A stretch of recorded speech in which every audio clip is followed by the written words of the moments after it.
आदाब, नमस्कार, अस्सलाम वालेकुम नाज़रीन। पल पल न्यूज से मैं हूं आपके साथ नदीम अख्तर। ये सरकार जो है लोगों को बांटने पर लगी हुई है। कभी वो डॉक्टर कपिल खान के नाम पर उलझाने की कोशिश करती है, तो कभी दिल्ली दंगे को लेकर के उलझाएगी, तो कभी विकास दुबे एनकाउंटर पर ला करके लोगों का ध्यान केंद्रित करने की कोशिश करेगी। पर ये सरकार वो सारे काम इस महामारी के दौरान करने पर लगी हुई है जो उसे करने चाहिए। जो जनता के हक और हुकूक के सवाल है, उससे ये कोसों दूर पीछे खड़ी है। इन तमाम मुद्दों पर बात करने के लिए मेरे साथ अरबाज खान पठान साहब, जो महाराष्ट्र से जुड़े हैं, एक सोशल एक्टिविस्ट हैं। तमाम मुद्दों पर बड़ी बारीकी से उनकी नजर बनी हुई है। मैं उन तमाम मुद्दों पर उनसे बात करने के लिए जुड़ा हूं। तो मैं सबसे पहले आपसे अरबाज साहब जानना चाहूंगा, क्योंकि कल ऐलान किया जाता है सीएम योगी आदित्यनाथ द्वारा कि ईद की नमाज जो है वो रोक लगाई जाएगी और खुले में कुर्बानी नहीं की जाएगी। तो किस तरीके से देखते हैं जो सीएम योगी का ये कदम है? जी, सबसे पहले तो अस्सलाम वालेकुम रहमतुल्लाहि व बरकातहू। देखिए, हमारे मुल्क में इस वक्त कोरोना के केसेस 10 लाख के पार हो चुके हैं। इसके लिए इस वजह से हमारा पूरा मुल्क, हर जात हर मजहब का इंसान इस बीमारी से लड़ रहा है। इस बीच कुछ ऐसे लोग हैं जो हमें आपस में लड़ाना चाहते हैं, कुछ हर बार हर कुछ कुछ अलग अलग हरकतों से उलझाना चाहते हैं। अब बकरीद ईद की जो आने वाली 1 तारीख को जो ईद है, उसमें सबसे पहले तो योगी आदित्यनाथ जी ने एक आने वाली 1 तारीख को यानी सैटरडे और संडे को पूरी तरह लॉकडाउन का ऐलान किया है। मतलब ईद के मौके पर पूर्ण यूपी में लॉकडाउन की उन्होंने घोषणा की है। इसके वजह और देखिए, देवबंद उलमा के जो प्रवक्ता है, उन्होंने यूपी सरकार को एक चिट्ठी लिखी है जी, कि उन्होंने कहा है कि बकरे के बाजार लगाए जाए, पूरे साफ सफाई के साथ बकरे के बाजार लगाए जा सकते हैं और सोशल डिस्टेंसिंग का ख्याल रखते हुए मस्जिदों में नमाज पढ़ने की इजाजत दी जाए। और ये हो सकता है। देखिए, आज मैं महाराष्ट्र से हूँ, हमारे जिले में पूरी तरह से अनलॉक है। जो कंटेनमेंट जोन है, जहां पर पेशेंट निकले हैं, फिर सिर्फ वही का जो एरिया है, इलाका है, वही कंटेनमेंट जोन में है। बाकी सब मॉल चालू है, होटल चालू है, सब कुछ चालू है सर। बाजार भी तकरीबन बाजार चालू है सर। और देखिए, इस बीच जो यूपी में हमेशा जो यूपी की जो सरकार है, मुसलमानों के खिलाफ हमेशा कुछ ना कुछ कदम उठाती हुई नजर आई है हमें। अब सर, मैं महाराष्ट्र से जहां से आता हूं सर, हमारे महाराष्ट्र में जो पूना जिला है, मुंबई तकरीबन मुंबई चालू है सर। मैं आपको प्रूफ के साथ बता सकता हूँ, मुंबई तकरीबन चालू है सर। तो यूपी में मुंबई में जो यूपी में जो केसेस है, उसके कई ज्यादा गुना सर महाराष्ट्र में केसेस है सर। ऐसा नहीं है कि महाराष्ट्र में केसेस नहीं है, और यूपी के कई गुना ज्यादा महाराष्ट्र में केसेस है। उसके अलावा सर, बकरीद ईद के जो हमारे जो सीएम है उद्धव ठाकरे ने, इन्होंने ऐसी कोई गाइडलाइन नहीं लिखी है कि ना बकरीद ईद का ना बकरे काटे जाए, ना बकरे के बाजार भराए जाए। सर, बकरे के बाजार की परमिशन महाराष्ट्र में है सर, बकरे के बाजार की परमिशन महाराष्ट्र में ऑन है। लेकिन जो सीएम योगी आदित्यनाथ जो है, जो इन्हें हमेशा मुसलमानों के खिलाफ कोई ना कोई हरकत करनी इनकी साजिश है सर। आप देखिए सर, इनके जो एक विधायक है, उन्होंने कहा है सर कि जो मस्जिदों में नमाज पढ़ने की जो इजाजत मांगी थी, सपा के उन विधायक है, उन्होंने मांग की थी। तो ये जो विधायक है बीजेपी के, ये कह रहे हैं कि बकरे की जगह आप आलू सब्जी बनाकर खाइए सर। सर, ऐसा थोड़ी ना होता है सर। हर मजहब का अपना अपना कोई एक ये होता है सर, अपनी अपनी श्रद्धा है सर। आप कोई हिंदू को तो नहीं ना कहेंगे सर कि आप कोई दिवाली के दिन आप अलग कुछ त्योहार रखिए। नहीं सर, ऐसा नहीं होता है। अपने अपने मजहब की बात होती है सर। और योगी आदित्यनाथ जी ने जो कहा है सर, ये सरासर मुसलमानों के साथ नाइंसाफी है सर। मुसलमानों के साथ ये सरासर नाइंसाफी है। सोशल डिस्टेंसिंग का ख्याल रखते हुए आप नमाज की इजाजत मस्जिदों में दे सकते हैं सर। आपने रमजान ईद के वक्त कहा हमने नमाज मस्जिदों में नहीं पढ़ी सर, नहीं पढ़ी। पांच इंसानों की इजाजत थी, फिर भी हमने नहीं पढ़ी सर, क्योंकि हमने कानून को सर आंखों पर रखा सर। नहीं किया हमने रमजान। अब जब बकरीद ईद की जब बारी आई सर, इसके बारे में ना कोई हमारे उलमा ने कोई इसके जरिए से कोई हवाले से कोई बात कही है, ना कुछ कहा है सर। हमें बकरीद ईद की कुर्बानी जरूरी है सर, अगर हमारे पास है तो हम कुर्बानी कर सकते हैं, गरीबों में गोश्त तकसीम कर सकते हैं। और मैं आपके जरिए, आपके चैनल के जरिए से यूपी सरकार को, अगर वो मेरी बात अगर उन तक पहुंच रही है, तो मैं उनसे कहना चाहूंगा कि सर प्लीज धर्म के आधार पर ना कोई कानून बनाए, ना कोई कायदा लागू करे सर। आप देखिए, जानबूझकर सर, जानबूझकर यूपी में 1 और 2 तारीख को, यानी सैटरडे और संडे को यूपी लॉक किया जा रहा है सर। सर ये मंडे ट्यूसडे को नहीं हो सकता सर, ये जानबूझकर सर हर बार कोई ना कोई हरकत लगाई जाती है सर यूपी में। आप देखिए, आप सिर्फ धर्म के आधार पर हमेशा के लिए कोई ना कोई कदम फैसला ना उठाए, यही मेरी यूपी सरकार से गुजारिश है सर। अरबाज साहब, मैं इधर ये भी जानना चाहूंगा आपसे कि योगी सरकार ने ये कदम तो उठाया है, पर 3 तारीख को भव्य आयोजन जो है अयोध्या में वो करने जा रहे हैं। 200 लोगों की गैदरिंग रहेगी उसमें, क्योंकि हमने ये देखा है कि इस लॉकडाउन में जब एक महामारी से हम लोग जूझ रहे हैं, तो जनाजे में 20 लोगों से ज्यादा लोग शामिल नहीं होंगे, शादियों में 50 लोगों से ज्यादा लोग शामिल नहीं होंगे। पर अयोध्या में 3 तारीख से एक समारोह रखा गया है जिसमें 200 लोग शामिल होंगे। 5 तारीख को ये गैदरिंग बढ़ेगी क्योंकि देश के प्रधानमंत्री वहां पर शुभारंभ करने जा रहे हैं। तो किस तरीके से देखते हैं जो दोहरा रवैया है सरकार का? जी, साफ साफ तो दिखाई दे रहा है सर, साफ साफ तो दिखाई दे रहा है ना। देखिए, अयोध्या में 3 तारीख को जो पीएम मोदी के इससे प्राइम मिनिस्टर के हाथों से जो प्रोग्राम रखा गया है सर, साफ साफ तो नाइंसाफी है ना सर। दो दिन आप लॉक कर रहे हैं, थर्ड डे मतलब तीसरी तारीख को आप जानबूझकर बस अयोध्या का मामला सामने लाकर आप यूपी पूरा खोल रहे सर। 2 दिन लॉक है सर, 1 और 2 तारीख को लॉक है, और थर्ड अगस्त को आप यूपी खोल रहे हैं सर। क्यों? क्योंकि राम मंदिर का जो भूमि पूजन का आयोजन है वो पीएम मोदी के हाथ से रखा गया है सर। नाइंसाफी है सर। आप 200 लोग अगर गिनती से अगर सर 200 लोग अगर जमा हुए ना, तो सर मैं आपसे बात कर रहा हूं कि मैं सोशल एक्टिविज्म की पूरा का पूरा काम करना छोड़ दूंगा सर। 200 लोग अगर जमा होते तो सर, आप यहाँ पे मैयत होती है तो 10 लोगों की इजाजत दी गई है, शादी अगर होती है तो सिर्फ महाराष्ट्र में फिलहाल 10 लोगों की इजाजत होती है सर। और आप सीधा से सीधा जो राम मंदिर का, हमें कोई इतराज नहीं है सर, आप करे रखे मंदिर, राम मंदिर आपकी आस्था का विषय, हमें कोई उससे इतराज नहीं है। लेकिन सर आप जो सोशल डिस्टेंसिंग की बात जब मुसलमानों पर ईद पर लाते हैं, तो वही सोशल डिस्टेंसिंग की बात आप राम मंदिर के भूमि पूजन पर भी रख सकते हैं सर।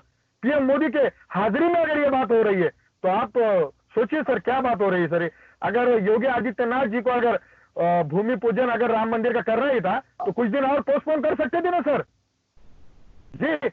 मस्जिदों को आप खोलने की इजाजत नहीं दे रहे, और आप साफ साफ कह रहे हैं कि राम मंदिर का भूमि पूजन के लिए 200 लोगों की इजाजत दी गई है, वो भी पीएम मोदी के मौजूदगी में। ये नाइंसाफी बर्दाश्त नहीं की जाएंगी सर, ये नाइंसाफी बर्दाश्त नहीं की जाएंगी। अरबाज साहब, मैं एक और सवाल आपसे यहाँ लेना चाहूंगा, क्योंकि सोशल डिस्टेंसिंग की बात कह करके ईद की नमाज पर रोक लगाई गई। कई बड़ी तंजीमें हैं वो बार बार ये कह रही हैं कि उत्तर प्रदेश में जो क्राइम रेशियो है, क्राइम रिकॉर्ड है, वो बढ़ा हुआ है, और जो अपराधी जेलों में बंद हैं उनको छोड़ा जाना चाहिए। इसमें से अगर कुछ लोगों की बात की जाए जो सरकार के खिलाफ बोलने वाले लोग हैं, डॉक्टर कफिल खान हैं, तो वो भी एक तमाम तरीके से जूझ रहे हैं उस जेल प्रताड़ना में। तो वहीं शर्जिल इमाम की तस्वीर भी सामने आती है और कोरोना पॉजिटिव बताया गया है। इस महामारी के बीच उन लोगों को कैदियों के साथ रखना कितना बड़ा लोगों की जान के साथ खिलवाड़ किया जा रहा है? जी जी जी जी, देखिए सर, कफिल खान को लेकर हमारे महाराष्ट्र में पूरी तरह मैक्सिमम लोगों ने स्टैंड लिया है सर। महाराष्ट्र में ही नहीं सर, पूरे इंडिया में स्टैंड लिया है। कौन है डॉक्टर कफिल खान? क्यों इन्हें सर कानून कौन सा लगाया है कफिल खान पर? एक डॉक्टर पर आप एनएच से लगा रहे हैं सर। आप डॉक्टर पर एक एनएच से जो नेशनल लेवल का कानून है आप एक डॉक्टर पर लागू कर रहे हैं सर।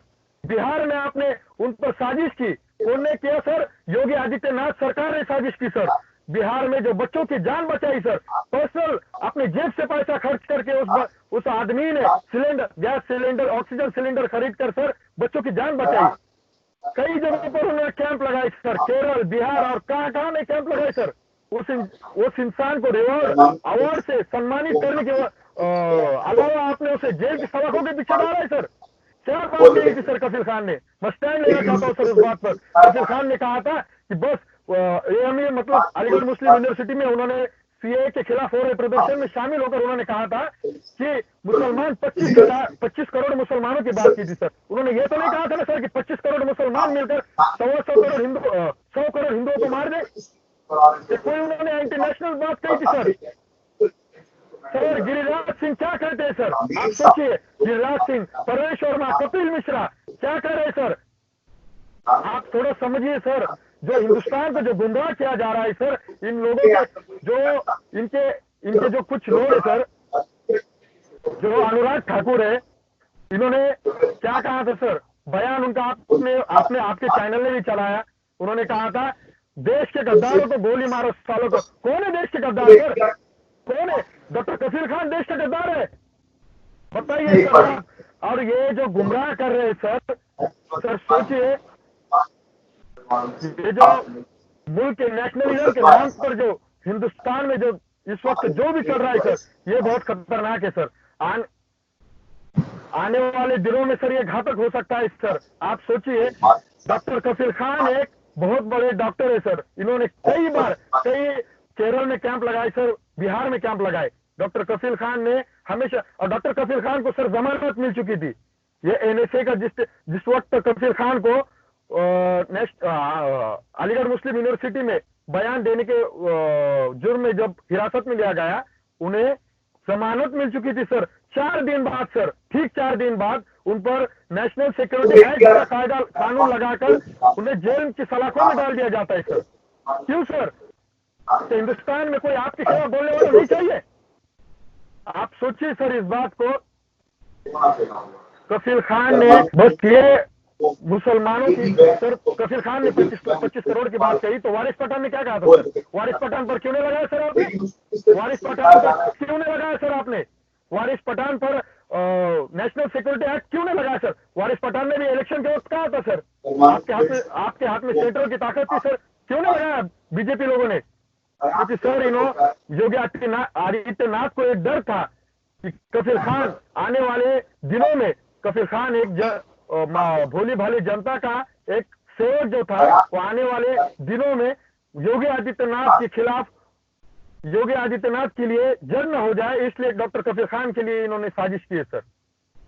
क्योंकि मैं एक आखिरी सवाल आपसे ये लेना चाहूंगा, क्योंकि हम लगातार देख रहे हैं उत्तर प्रदेश पुलिस और उत्तर प्रदेश सरकार ये दावा करती रहती है कि उन्होंने उत्तर प्रदेश से क्राइम रेशो को बिल्कुल खत्म कर दिया है। अगर टॉप 3, अगर रेप की बात की जाए हिंदुस्तान में, तो टॉप 3 में आवाज आ रही है? आ रही है सर, आ रही है। जी, मैं एक आखिरी सवाल आपसे लेना चाहूंगा, क्योंकि क्राइम रिकॉर्ड के नाम पर जो अव्वल बैठी हुई है उत्तर प्रदेश सरकार, दूसरे पर मध्य प्रदेश आता है और तीसरे पर बिहार, तो किस तरीके से देखते हैं जो लगातार क्राइम रेशो उत्तर प्रदेश में बढ़ रहा है? जी, क्राइम रेशो की बात अगर उत्तर प्रदेश की अगर क्राइम की अगर बात की जाए सर, तो अभी कुछ दिनों पहली बात है, यूपी सरकार क्या कर रही है सर? कानून के बारे में सो रही है। अभी 2 दिन पहले सर विक्रम नाम के पत्रकार की गोली मारकर सर हत्या कर दी गई। गोली मारकर उसकी हत्या कर दी गई है सर, 2 दिन पहले की बात है सर। और सर उस इंसान का सिर्फ गुनाह यह था कि उसके घर में हो रही उसकी मां बहन के साथ छेड़छाड़ की रिपोर्ट दर्ज करवाने का आया था सर। उस शख्स सिर्फ उस इंसान का सिर्फ यह जुर्म था कि बीजेपी के जो कुछ सपोर्टर है, उन्होंने मिलकर विक्रम जोशी जो पत्रकार है उसके भांजी के साथ सर छेड़छाड़ की थी। बस उसकी रिपोर्ट दर्ज की थी सर। तकरीबन बहुत दिनों से सर ये सब मामला चल रहा था, और 2-3 दिन पहले सर उसकी गोली मारकर सर हत्या कर दी गई है सर। आप सफिया नाम की जो लेडी है, उन्होंने अपने हो रहे सर एक कानूनी मतलब उन्होंने तकरार की थी सर, उन्होंने आत्मदहन किया सर। आज उनका डेट हो गई सर आज उनकी। आप सोचिए सर, ये यूपी सरकार जो बात जो करते हैं क्राइम रेशो की सर, यूपी सरकार, हिंदुस्तान में जो सब में ज्यादा जो क्राइम हो रहे हैं सर, ये यूपी में हो रहे हैं सर। आप सोचिए, मुसलमान के जो इलाके है सर, जानबूझकर मुसलमानों को टारगेट किया जा रहा है सर। सोचिए सर, मुसलमान के इलाकों ना कोई विकास हो रहा है, ना कुछ विकास की बात हो रही है सर।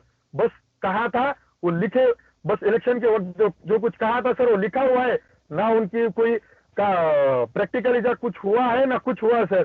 आप सर बात करते हैं कि इन्होंने, आपने डॉक्टर कफिल की बात की सर रागिनी तिवारी नाम की लेडी है दिल्ली की, रागिनी तिवारी जी। इनका सर स्टेटमेंट देखिए सर, देखिए इनके स्टेटमेंट देखिए, दिल्ली के मुल्ले कट्टों को मारो, ये कौन सी वीडियो है सर? ये जो कुछ भी सर इस वक्त जो हो रहा है, और इसमें 50% अगर हाथ होगा तो सर ये इंटरनेशनल जो मीडिया है सर, हिंदुस्तान का जो मीडिया है, इसमें बराबरी का भागीदारी है सर। मीडिया जो आज जो कुछ भी कह रहा है सर, आज हिंदू मुसलमान, हिंदू हिंदू खतरे में कह रहा है, हिंदू हिंदू खतरे में कह रहा है, मुसलमान मुसलमान खतरे में कह रहा है सर। ऐसी बात सर आने वाले काल में हर मजहब खतरे में रहने वाला सर। अगर ऐसी सरकार की नीतियां अगर चलती रही सर, तो आने वाले काल में हर मजहब, हर जात खतरे में आने वाली है सर। सर सोचिए, हिंदू महासभा की एक लेडी थी, पूजा शकुन नाम की इस लेडी ने महात्मा गांधी के फोटो पर शूट किया सर, फादर ऑफ नेशन है सर। सोचिए इस बात को, जो हिंदुस्तान के जो राष्ट्रपिता है, जो हिंदुस्तान को आजाद कराने में जिसका हक है सर, उसके फोटो पर आप फोटो शूट कर रहे हैं सर। पूजा शकुन नाम की जो लेडी है, वो उस पर क्यों नहीं एनएसए लागू किया सर? आपने क्यों एनएसए लागू नहीं किया उन्होंने? क्योंकि हिंदू महासभा की जो इनकी विचारधारा है सर, हिंदू महासभा और बीजेपी की आरएसएस की विचारधारा सर एक है। ये विचारधारा के साथ नो कॉम्प्रोमाइज करना चाहते हैं सर। सोचिए, फादर ऑफ नेशन के आप फोटो पर शूट कर रहे हैं सर। बीजेपी इन लोगों को पीठ पीछे डाल रही है सर। आने वाले दिनों में ये बहुत बड़ा खतरा बनने जा रहे हैं सर। गोडसे जिंदाबाद के नारे लगाए जाते हैं सर। गोडसे जिंदाबाद, गोडसे कौन है? फादर ऑफ नेशन को गोली मारने वाला सर गोडसे है सर। आज चंद्रशेखर आजाद की जयंती है। चंद्रशेखर आजाद कौन थे सर? हिंदुस्तान को आजादी दिलाने में भगत सिंह के साथ जो बहुत सारे हमारे भाई थे, भगत सिंह, सुखदेव, राजगुरु, अशफाक उल्लाह खान, ये सब साथी से सर आज चंद्रशेखर आजाद की जयंती है सर। किस बीजेपी नेता ने जयंती पर शुभकामनाएं दी बताइए सर? किस बीजेपी नेता का सोशल मीडिया पर पोस्ट है सर? उस चंद्रशेखर आजाद सर, योगदान है सर इन लोगों का हिंदुस्तान को आजाद कराने में। आज चंद्रशेखर आजाद का नाम कोई नहीं लेता है सर। सावरकर के भारत रत्न की मांग कर रहे हैं सर बीजेपी हिंदू महासभा के लोग। कौन थे सावरकर? तो भगत सिंह कौन थे सर? भगत जहां पर आप सावरकर के अगर भारत रत्न की मांग कर रहे हैं, तो आप भगत सिंह की शहादत को शर्मिंदा कर रहे हैं। भगत सिंह जिन्होंने अपनी जान की आहुति दी सर, सुखदेव, राजगुरु फांसी के फंदे तक लड़े सर। और आप वो स्वतंत्र वीर सावरकर जिन्हें आप ये कह रहे हैं, स्वतंत्र वीर कह रहे हैं, तो ये माफी वीर है सर। इन्होंने हर बार, अभी कुछ दिनों पहले सावरकर के भारत रत्न वाली इन्होंने मांग उठाई थी। Whose Savarkar sir? सावरकर को अंग्रेज जेल में से रिहा होने के बाद किस बात की पेंशन देते थे सर? सावरकर जेल से रिहा होने के बाद किस हिंदुस्तान को आजाद होने वाले हर प्रोटेस्ट में, किस प्रोटेस्ट में सहभाग है सर? आज सावरकर जेल में छूटने के बाद किसी नहीं सर। सावरकर महाराष्ट्र में एक नागपुर गांव में आए सर। वहां आने के बाद उन्होंने एक उनको सर मेरे ख्याल से अंग्रेजों ने उन्हें पेंशन लागू की। उसके बाद उन्होंने हिंदू महासभा की ओर से कोई सर बात नहीं चलाई सर हिंदुस्तान आजाद की। ये लोग हैं सर, ये विचारधारा के लोग हैं सर। ये इसमें बर्बादी है सर हिंदुस्तान की।